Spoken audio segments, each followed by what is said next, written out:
Seclusion and restraint. They're controversial methods of discipline like the ones you see here.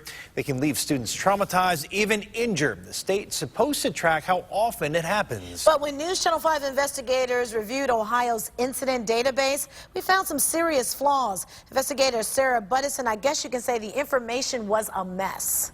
We found all sorts of problems. Seclusion and restraint happen every day in schools around the state, usually to the most vulnerable students. But we found it's almost impossible to figure out what's really going on in Ohio's classrooms. Time to go. This surveillance video shows middle school student Sean Green being disciplined using a controversial method known as restraint.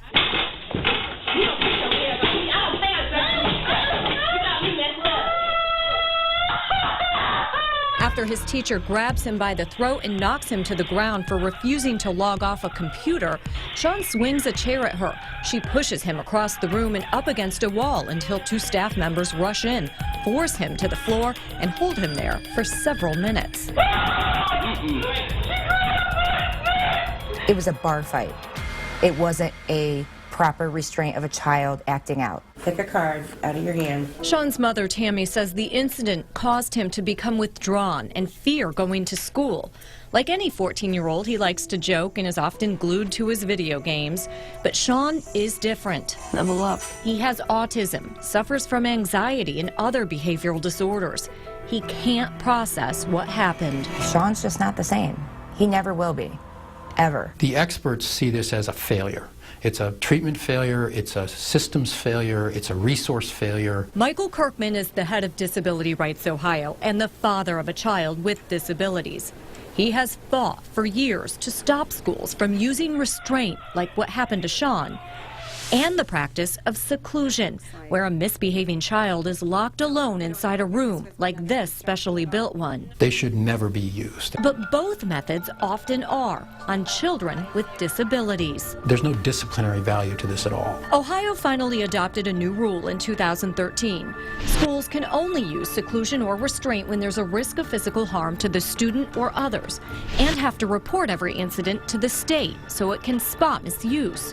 But when News Channel 5 investigators reviewed Ohio's database, we found serious problems. 64 or 10% of Ohio's 614 school districts didn't send in any information, including Beechwood City Schools. Their superintendent told us it was an oversight. Even more troubling, hundreds of districts left answers blank or gave useless responses.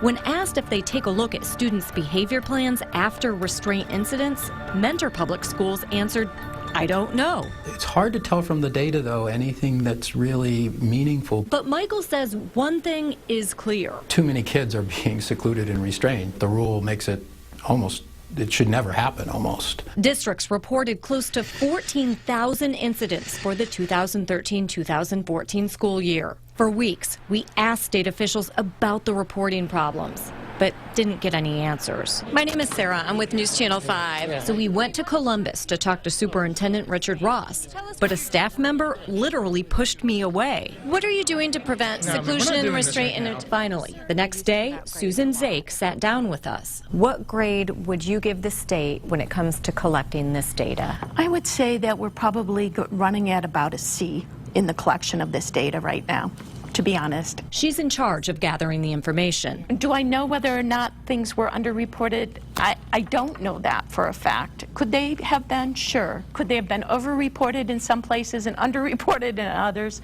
Possibly. You could conclude that the department doesn't care about those kids because they don't want to follow up on their own requirement. We care. And we care deeply. Zake says this year should be better. There's a new reporting system that includes information about what data schools should send in. And what about education alternatives, where Sean went to school? They're private and don't have to submit any information about what happens in their classrooms. If they don't have to be held accountable for their actions and what they're doing, who's to say they're not going to cross that line?